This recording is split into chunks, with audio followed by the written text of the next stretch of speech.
kawan-kawan ni dah dapat tak dalam grup ni? Ada yang dah dapat?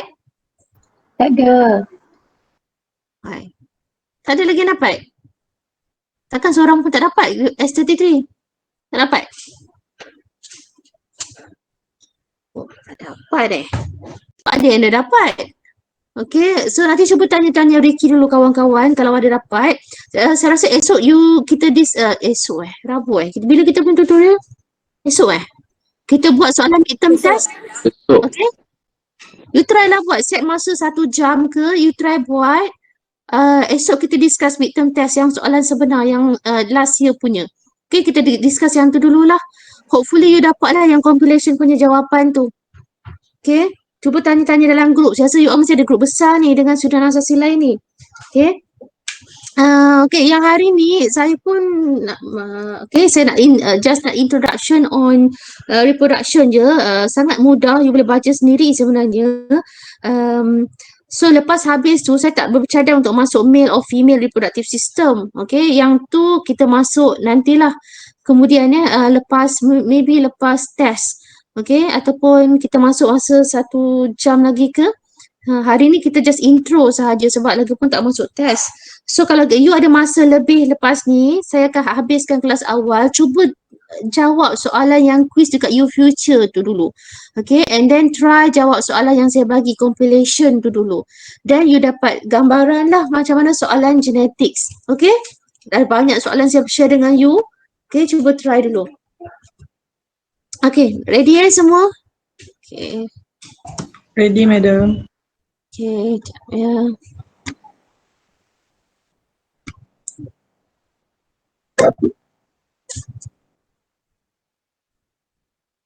Dia dah print dah slide ni ataupun dah ada copy? Madam, ADH tak masuk lagi. Oh, ADH. Ya Allah, lupa saya. Alah, saya tak ada pula.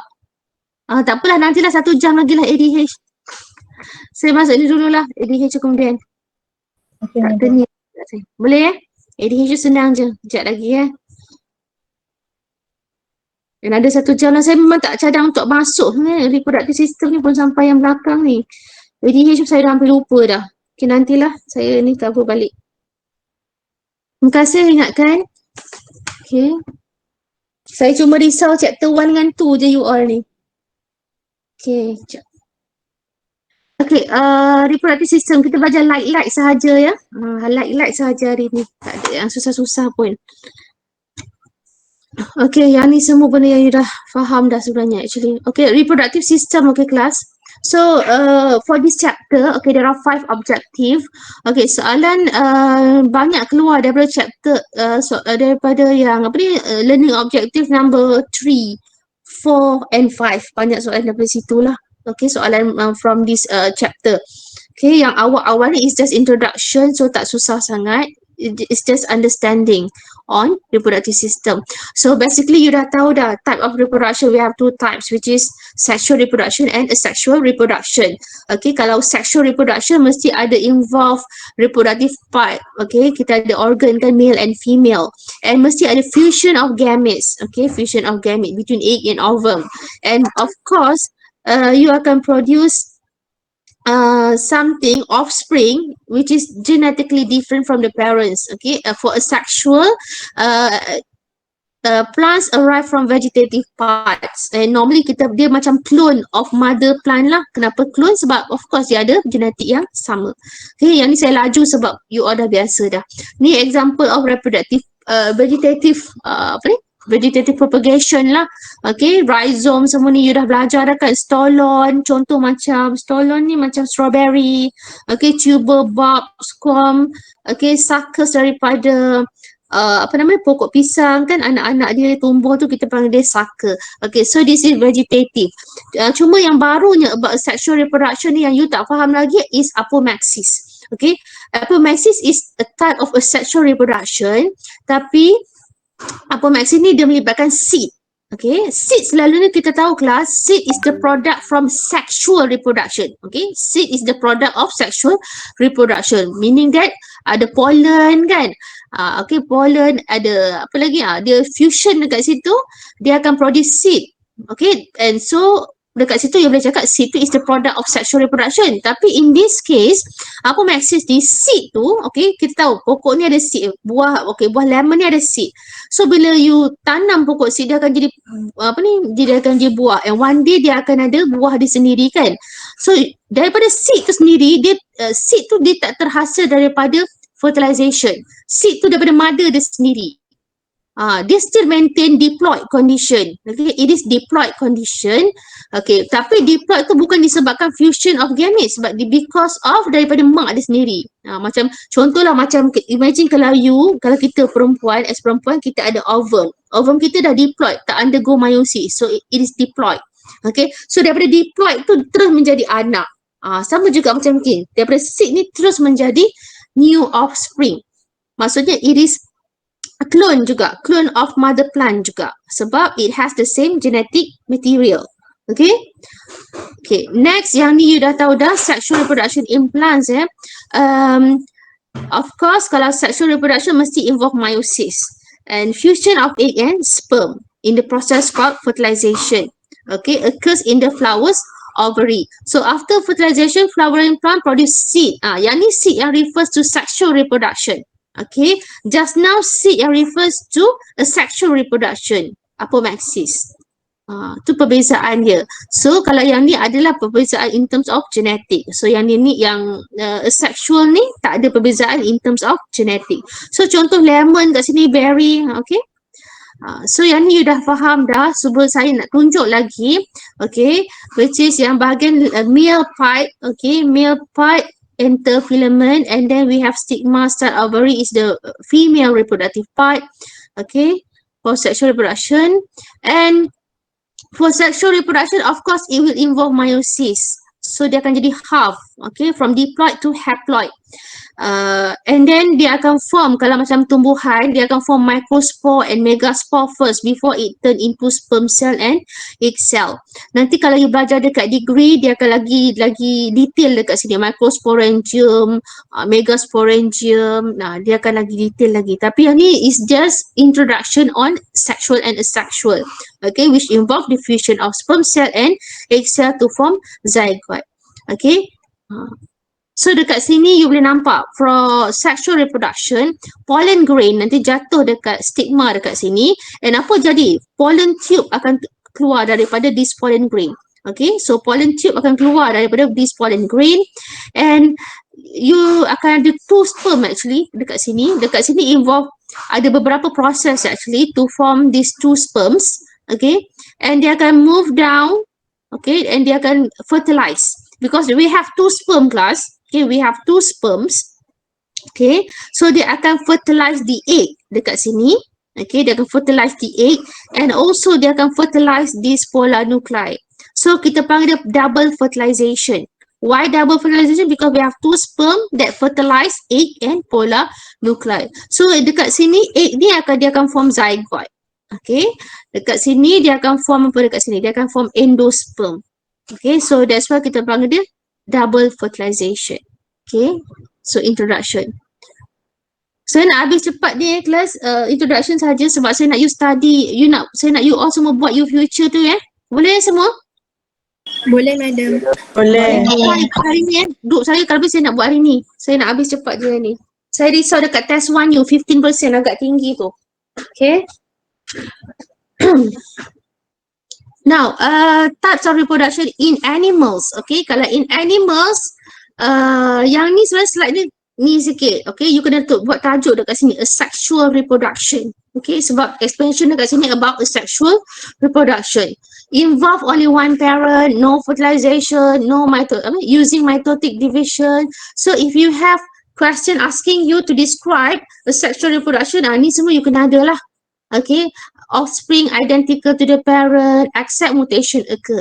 Okay, and asexual reproduction is the fastest and the most efficient way of reproducing compared to sexual reproduction. So ni semua description about asexual reproduction. Okay, ni contoh dia lah binary fission, we have fragmentation, budding, parthenogenesis. Okay, ni contoh-contoh dia. Ni contoh binary fission. Soalan pernah keluar kelas. contoh, dia minta contoh binary fission. So at least you ingat one example. For example, binary fission amoeba.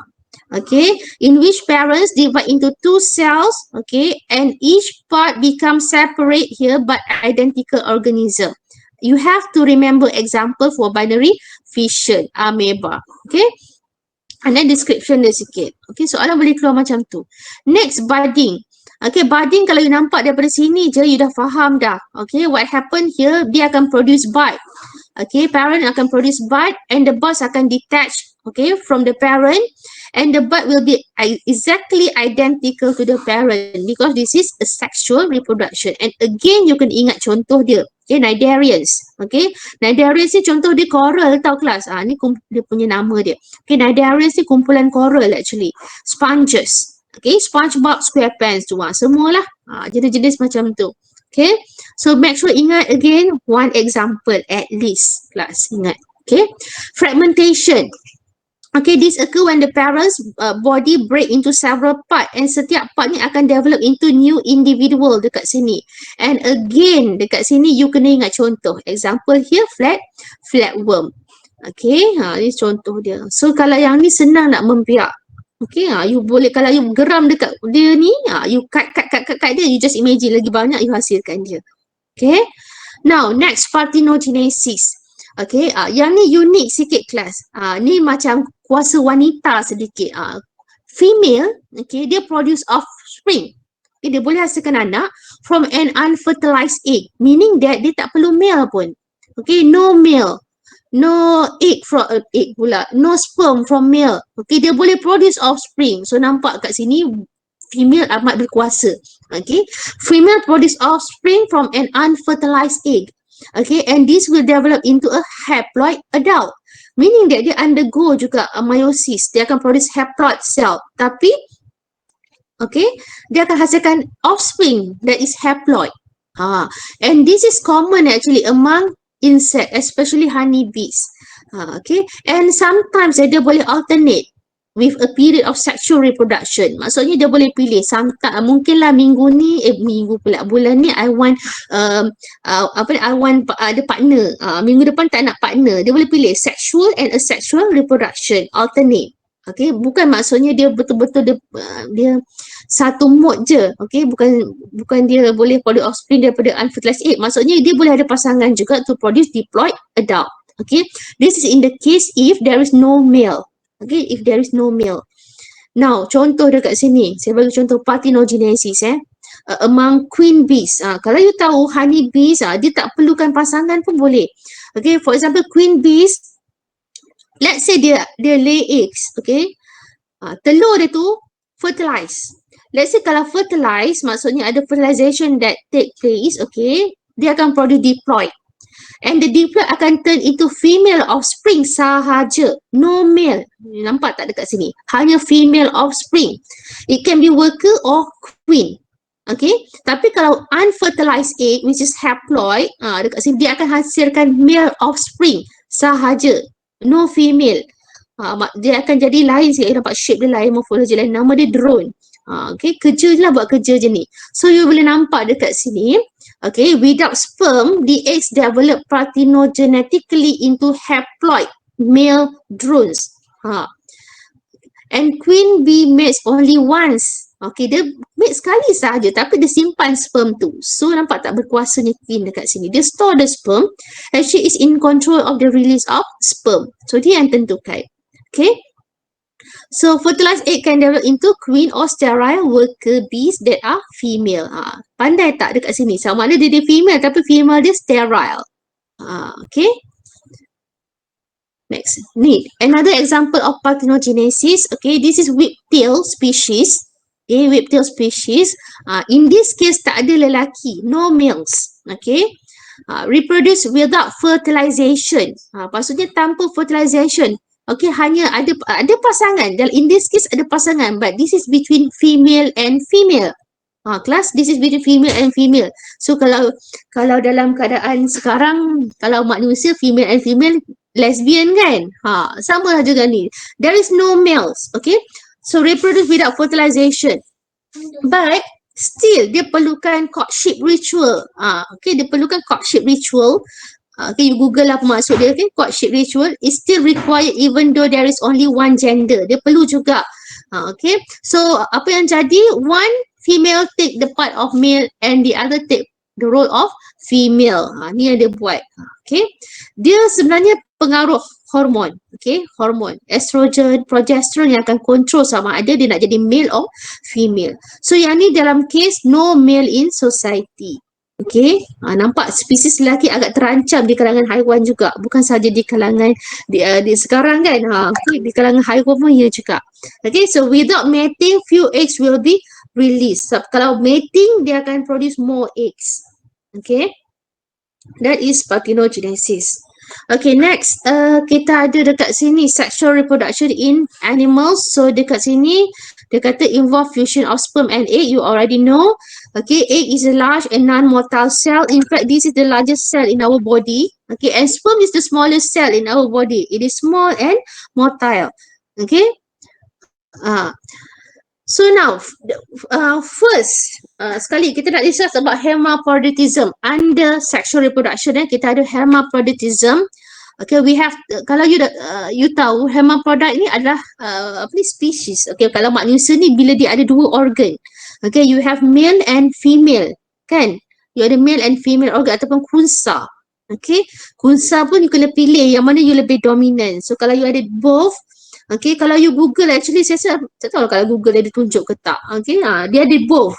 Okay, dia ada dua-dua. So hermaphroditism in animal pula macam mana? So hermaphroditism can be simultaneously hermaphroditic, simultaneously or sequentially hermaphroditic. Ada dua jenis, simultaneously or sequentially.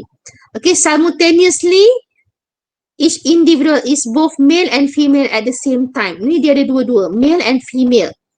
Okay, dia ada dua-dua. Although the ripening of the gonads may be sequential to prevent unnecessary self-fertilization. Maksudnya, okay, kematangan itu lain-lain lah antara male dengan female. Dia punya production of ovum and sperm untuk prevent unnecessary self-fertilization. Dia cuba juga avoid. Okay, example for simultaneously hermaphroditic, okay, kebanyakan flatworm. Flatworm ni unik kan? Ada yang boleh tadi kita boleh fragmentation, okay, dia pun undergo hermaphroditism. So class, kalau you nak ingat contoh paling senang, flatworm lah. Okay, contoh dekat sini dia have, kalau you nampak gambar macam ni, ovary and testis at the same time, of course this is hermaphroditism, and this actually advantage, okay, untuk sesal ovarying animals yang susah nak bergerak, susah nak cari pasangan sebab duduk dalam tanah. Okay, gali tanah tak jumpa pasangan. Okay, susah sangat nak jumpa. So one way, okay, dia boleh self-fertilization, undergo self-fertilization. So dah jimat masa, less energy required to seek out a breeding partner. Buang masa je jadi partner. So baik dia self-fertilize. Okay, but sometimes dia kalau boleh dia avoid lah. Okay, but dia ada ability ni. Okay. Ya, lagi satu yang you rasa nampak cantik dan comel Nemo ni kan, coral reef fish, okay, or reef fish. Ya, dia pun hermaphroditism. Tapi dia undergo sequential hermaphroditism. Okay, maksudnya dia born with one sex only and changes sex at some point in their life. Okay, maksudnya dia satu je, one sex. Okay, but change at some point. That's why kita panggil sequential. Okay, kalau female jadi male, we call it protogeny. Male to female is called protoandry.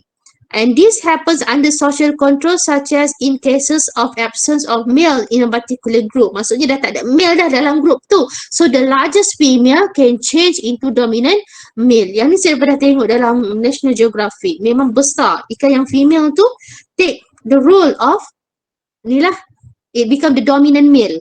Yang ni menarik. Okay, and then kalau if you know, okay, dalam kita punya fish industries, okay, banyak menggunakan hormon, especially ikan tilapia. Kita boleh ubah dia. Kita nak dia apa? Dia nak jantan atau betina. Kita akan main dengan hormon actually. So dia boleh tentukan if you want to produce more female, you bagilah hormon yang sesuai untuk jadi female. Kalau if you want more male, okay, ikan tilapia boleh. So you just imagine, yang you makan tu hermaphroditism. Okay, ikan hermaphrodite. Semua okay Sila Ju? Okay, madam. Okay, madam. Okay. This week tak ada lab semua? You boleh rehat, banyak masa you ada. Okay? This week. So lepas raya nanti, raya Cina nanti baru ada lab. Madam, Ya. maksudnya ikan tilapia tu pun hermaphrodite lah. Yes. Tak, dia bukan, dia sequential. You boleh ubah dia. You boleh ubah dia punya ni, sequential hermaphroditism.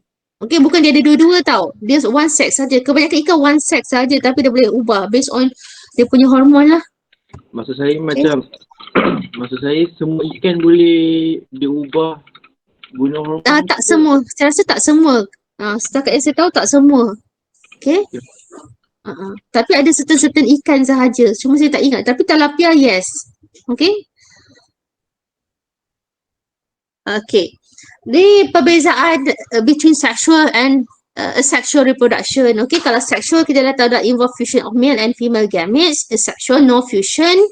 Okay, kalau sexual parent and offspring are not identical. Kalau sexual of course will be identical. So bila not identical sexual, dia akan jadi high genetic variation. Okay, so this will increase chances of survival in unstable environment. Selalunya kita bila ada high genetic diversity, kita akan lebih survive.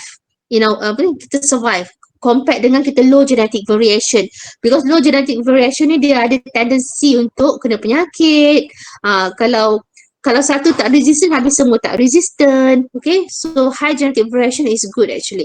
So asexual reproduction, no variation. Exactly clone of mother plant or of animal. Kalau asexual, exactly clone. Okay, and normally dia akan lead to susceptibility to disease. Okay, nanti mungkin you belajar dekat nanti you akan jumpalah penyakit yang berkaitan dengan genetik. Potato leaf blight yang menyebabkan kematian berjuta-juta manusia disebabkan kelaparan. Okay, masa tu pokok potato diserang penyakit, and kebanyakan masa tu dengan perang dunia kedua lah apa semua bergantung pada potato dan banyak orang kelaparan.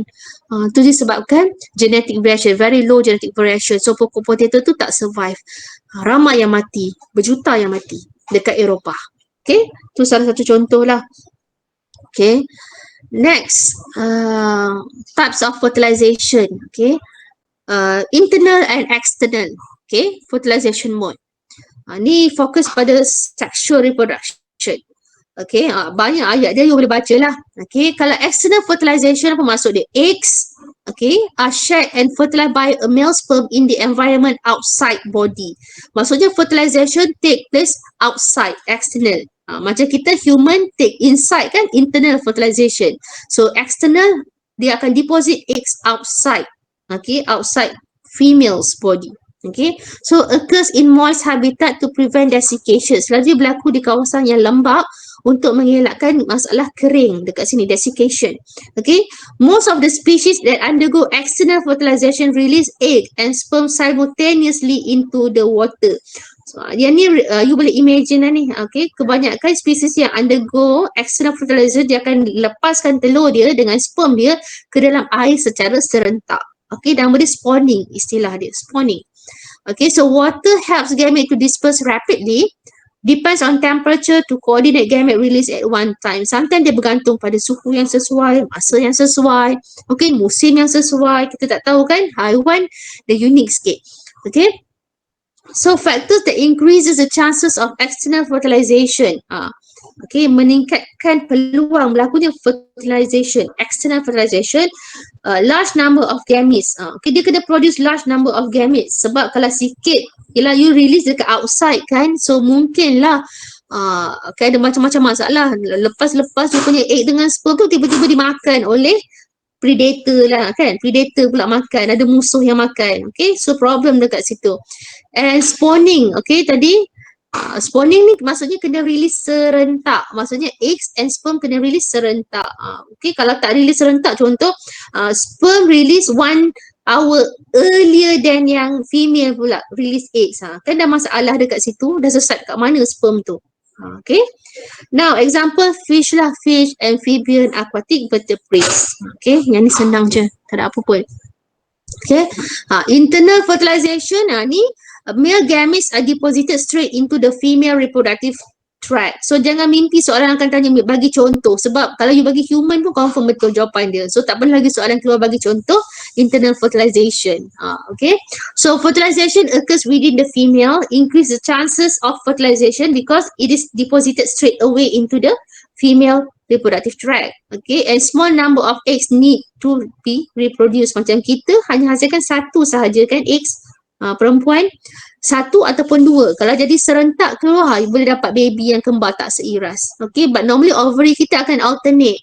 Mungkin belah kiri, mungkin belah kanan pula, kemudian mungkin serentak. Kalau serentak tu memanglah kembar tak seiras you akan dapat. Okay, occurs in most terrestrial vertebrates. And contoh ni lah you all dah tahu dah kot, mammals, human, birds semua ni, reptiles. Okay, contoh-contoh dia jarang lah dia nak tanya. Okay, okay, last kali tak adalah. Saya rasa yang ni kot yang saya nak stop awal. Okay, kita nak discuss about embryonic development. Okay, embryonic development, macam mana embryo tu develop? Is it macam mana? Take care by their mother ke? Take care by parents ke? Ataupun ditinggalkan sahaja ke? Okay, that is embryonic development. Okay, oviparity. Ini agak grammar juga masa exam. Okay, soalan ni agak grammar. Oviparity, ovoviviparity, viviparity. You have to understand actually, and you kena tahu contoh. Okay, so kalau soalan tanya what is oviparity? Okay, oviparity, okay, maksudnya complete development. Okay, maksudnya tadi embryo tadi akan complete development. Sekejap, mana tadi? Okay, complete their development outside the mother's body. Maksudnya di luar badan ibu dia. Okay, contoh dekat sini kita terus tengok contoh kat sini. Ayam ni kan contoh. Ni contoh lagi. Yang ni apa ni? Ni contoh apa ni agak-agak ni? Agak-agak apa ni kelas? Ni telur ni. Macam egg yolk. Ni egg yolk tau kelas. Okay, ni egg yolk sebenarnya. Okay, depend on egg yolk for nourishment. Okay, the eggs might be abandoned by the parents or kept by the parents. Sama ada dia akan lay eggs actually, oviparity akan lay eggs, but dia akan leave that eggs outside. Okay, sama ada telur tu jaga ataupun tidak, tak kisah. Cuma dia akan complete their development outside the mother's body. Okay, example. Ni. Yes. Kalau itu egg yolk kan madam, yang bentuk macam sperm tu, Sperm ke? Ya. Ni. Yang ke atas egg yolk tu. Ada egg yolk. Yang ni apa ni? Tapi ni gambar ni kan? Oviparity sebenarnya dia kena, itulah dia kena eggs. Yang ni macam tak sesuai pula gambar ni kan? Ni dah macam dah jadi organism kan? Agaklah macam Tak apalah. Kalau dia minta contoh dia bagi dia ayam. Tapi tak pernah lagi lah soalan keluar. Okay. Okay, tapi description tu pernah selalu keluar. Okay, maksudnya eggs, lay eggs, complete development outside the mother's body, depend on egg yolk for nourishment. Description ni kena ada. Okay. Ovoviviparity. Okay, ovoviviparity ni kelas, you boleh bayangkan telur ni pecah dalam badan ibu dia sendiri. Okay, pecah dalam badan ibu dia. Apa yang you nampak dekat sini? You akan nampak macam it's like dia lahirkan anak, dia tak bertelur. Padahal dia bertelur. Okay, so ovoviviparity, the fertilized eggs are retained within their mother to complete their development. Okay, the eggs are retained within their mother to complete their development. The embryos obtain their nourishment from the egg yolk. Eggs hatch inside the body. Maksudnya dia complete development dalam badan ibu dia, but okay, tapi dia akan release tu, it's like macam dia melahirkan anak. Faham ya? Example yang ni lah, Madagascar hissing roaches ni, refers to yang ni. Saya tak tahulah kalau macam dia macam lipas. Okay, dia macam lipas. So dia bertelur, tapi dia akan release anak yang keluar. Ikan, ini ikan apa ni kelas? Saya tak tahu ikan apa ni. Okay, ini ikan. Ikan gapi kat atas saya madam. So, macam ikan gapi. Okay, and saya tak tahulah kalau saya dulu kan tinggal kat kampung je. Ada satu ikan macam ikan todak tu, todak sungai. Saya masa kecil-kecil saya ingat lagi saya cari, saya tangkap, and then one day yang saya tangkap tu macam macam nak mati. So apa saya buat, saya ambil pisau, okay, saya belah perut dia and keluar banyak anak. Saya rasa yang tu pun sama juga, ovoviviparity. Saya tak tahu lah you all buat ke kejam-kejam macam saya ni, tapi agak kejam jugalah saya belah perut dia. Okay, so dia keluar anak. Itu contoh ovoviviparity. Dia again sama je macam yang ni, oviparity. Student suka tertukar-tukar sebab nama dia. Okay. But this one sama juga, dia depends on egg yolk, tapi yang ni complete development outside, yang ni complete development inside. Cuma eggs ni, perbezaan dekat sini. Eggs hatch inside or eggs tadi abundant dekat luar. Okay. Eggs might be abundant or kept by the parents. Ni je beza dia. Jadi student suka tertukar. Memang soalan antara oviparity and ovoviviparity. Soalan akan keluar dua ni. Okay. Yang ni jarang ditanya, viviparity. Why? Sebab kita manusia hampir sama. Viviparity develop within their mother's uterus. Human, kita develop within our mother's uterus. And then we get our nourishment from placenta. And bila kita lahir, kita dah fully develop. So yang ni jarang ditanya. Okay, selalu antara oviparity and ovoviviparity. So dan masa quiz masa quiz nanti you boleh expect soalan akan keluar dekat sini je selalunya, oviparity and ovoviviparity. Lepas ni ada quiz quiz you chapter reproduction actually. So homeostasis tu tak masuk lagi quiz. Okay, your second quiz reproduction. Okay. Okay, viviparity. Lagi satu kelas. Kalau dia minta contoh, okay, shark sebenarnya kelas, for your example, shark ada yang jenis viviparity. Ada yang shark jenis ovoviviparity, tiger shark. Okay. Yang ni pun ada juga zebra shark. You nampak tak shark ni? Okay, shark ada banyak jenis. So, jangan bagi contoh shark. Unless you boleh bagi nama spesifik shark. Zebra shark, apa lagi ni? Tiger shark, apa lagi dekat ni. Okay, ni pun shark juga, dekat sini ada juga shark. Okay, lemon shark, macam-macam nama, lemon, zebra, tiger. Tapi jangan bagi contoh yang general shark. Confirm salah unless you give specific shark. Okay. Okay. Jadi saya habiskan juga sebab saya nak fokus kat male and female. Okay, reproduction invertebrate saya rasa macam redundant sahaja ni. Cuma dia nak tengok reproduction in vertebrate, in amphibian, birds, reptile, fishes and mammals. Okay, so bony fish. Fish ada yang bony, ada juga cartilaginous fish. Okay, kalau bony fish, cartilaginous fish ni mostly shark shark. Okay, cara pembiakan dia. Kalau yang ni external fertilization, benda yang sama, dia akan release sperm and or eggs outside. Okay, gametes are produced in large amount, eggs with yolk to nourish the embryo. Young fish maturation is speedy. Okay, ni tak ada apa pun. Ni dalam haiwan jenis shark. Okay, contoh dekat sini, clasper ni is like macam penis sebenarnya. Okay, dia akan masukkan dalam cloaca. Okay, this is a female's cloaca. Dia akan masukkan dalam ni. Okay, so dia akan deposit sperm from this claspers into this cloaca. So boleh beza tak jantan dengan betina ni? Okay, so kalau tengok jantan, apa ni, ikan di laut, di sungai ke, kita boleh kenal jantan betina ni. Tapi tak semualah. Okay, ada sebab ada yang jenis bony fish, ada yang jenis cartilaginous fish. Okay, amphibians. Yang ni lah mesti release serentak. See, external fertilization. And then male frogs sit on the back of the female Ampraxus, stimulating her to release eggs. Maksudnya bila dia duduk je atas ni, dia akan stimulate female untuk release eggs. And at the same time, male akan spill sperm over the eggs, fertilizing them. Okay, mesti serentak, spawning. Okay, gametes from male and female are released from cloaca. Again, dia ada cloaca. Okay. Birds and reptile. Ini apa ni? Okay. Yes, bird ada cloaca juga. And reptiles also, dia ada cloaca. Cloaca adalah bukaan kat sini you nampak bukaan So this is internal fertilization.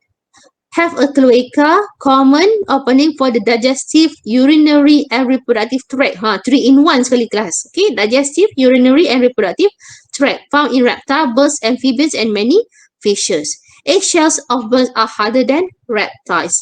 Tak ada apa pun, tu je. Okay.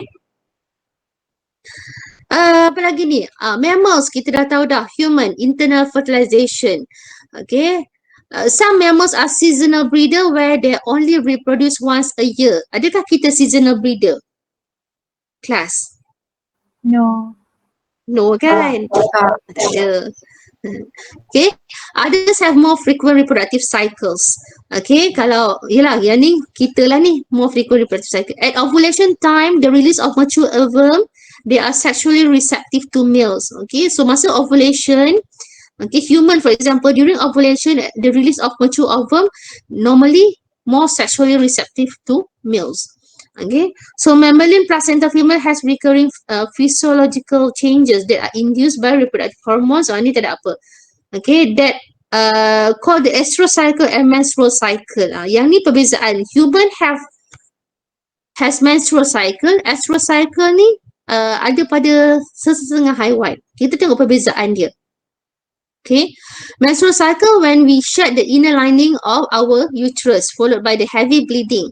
Okay, contoh apa lagi? Sexually active at any time in their cycle even when they are not about to ovulate. Oh, tak ada. Maksudnya kita ovulasi pun kita rasa sexually active. Tak ada ovulasi pun sexually active. So human ni tak terikat dengan yang ni. Okay. So example human and apes. Apes kalau you perasan, you notice yang monkey ke, dia memang dia ada bleeding kalau you perasan. Kalau dia bleeding tu dia tengah datang bulan lah, dia tengah period. Okay, jangan kacau dengan angin tu. Okay, estrous cycle ni kalau ni dia tak nampak bleeding sebab dia reabsorb the endometrium. If the conception does not occur during that cycle. Female are generally only sexually active during the estrous phase of their cycle. Yang ni terikat. Maksudnya hanya masa tertentu je during estrous phase of their cycle. Example dia dog, cows, horses, rats, goats, elephants. Okay. Ada lagi satu contoh tau. Apa dia? Kucing. Kalau kucing you rasa yang mana? Estrous. Estrous cycle ke menstrual cycle? Kucing kan tu. Rasanya estrous. Cuma kucing dia unik sikit tau kelas. Kucing, apa lagi rabbit. Sebab kenapa? Setiap kali berlakunya copulation, okay, setiap berlakunya dia sekali dia bersama, dia akan terus subur. Dia terus subur. Maksudnya dia tak perlukan, dia sentiasa subur lah setiap kali dia bersama. Sebab tu kalau you perasan satu kampung tu semua keturunan kucing dia. Kalau dekat rabbit tu you beli rabbit sepasang je you akan dapat banyak anak-anak dia. Kalau you ada hamster pun sama. Sebab dia setiap kali dia bersama dia terus subur. Tu jenis, dia lain sikit. Induced ovulator kita panggil dia. Okay? Induced ovulator. Okay, yang ni dah, okay, last kali. Saya rasa yang ni. Okay, saya ajar laju apa sebab benda yang you boleh baca sendiri. Okay, young mammals, kita ada beberapa jenis ya. Young mammals, marsupial, monotremes and eutherians. Marsupial ni poached mammals, okay. Yang monotreme refers to the egg laying mammals. Eutherians ni kita lah, okay, placental mammals. Monotremes you kena tahu contoh je lah Monotremes are oviparous. Apa maksud oviparous? Dia bertelur kan? Dia lay eggs and then dia akan tinggalkan sahaja.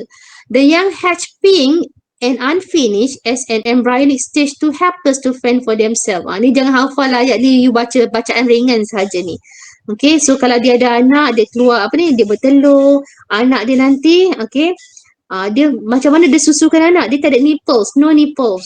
So anak dia hisap saja. Okay, so the young must lap up the milk as it oozes from their skin. Daripada kulit sahaja keluar. Okay, yang ni lah platypus. Ni bacaan ringan, you boleh baca sendiri. Yang ni marsupial are viviparous. Okay, tengok contoh dia kat sini. Okay, bone tiny, yang ni saya tengok dalam National Geographic. Memang comel sangat. Dia panjat, pergi sini dihisap. Okay, Helen, find the way. Yes. Yang first tu gambar apa? Yang mana ni?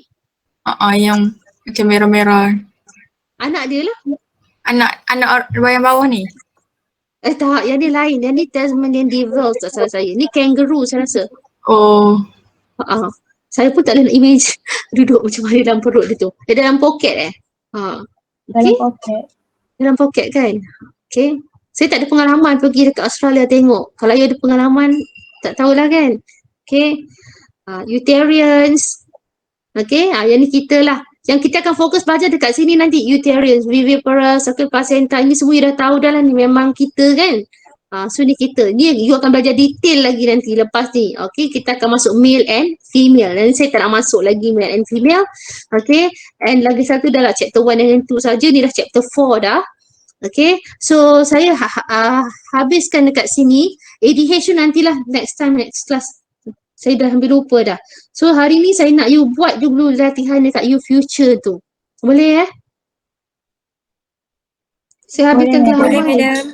Yes. Please dapat. Quiz apa? Quiz lepas ni you ada second quiz. Quiz you chapter 4 reproductive system. Dekat you future tu nak uji kefahaman you sahaja sebenarnya. Okay. So bolehlah jawab. Quiz chapter 4 tu week 9 kan? Week 9. Yes, week 9. Okay. Thank you, madam. Okay, so homeostasis tak masuk dalam dalam quiz. Okay. Reproductive system akan masuk dalam your second quiz. Okay, tak ada apa soalan No, madam. Tak ada Okay, so besok kita bincang soalan midterm tu. Okay, so kita bincang soalan midterm tu. So you ada masa untuk buat. Okay, terima kasih semua. Assalamualaikum.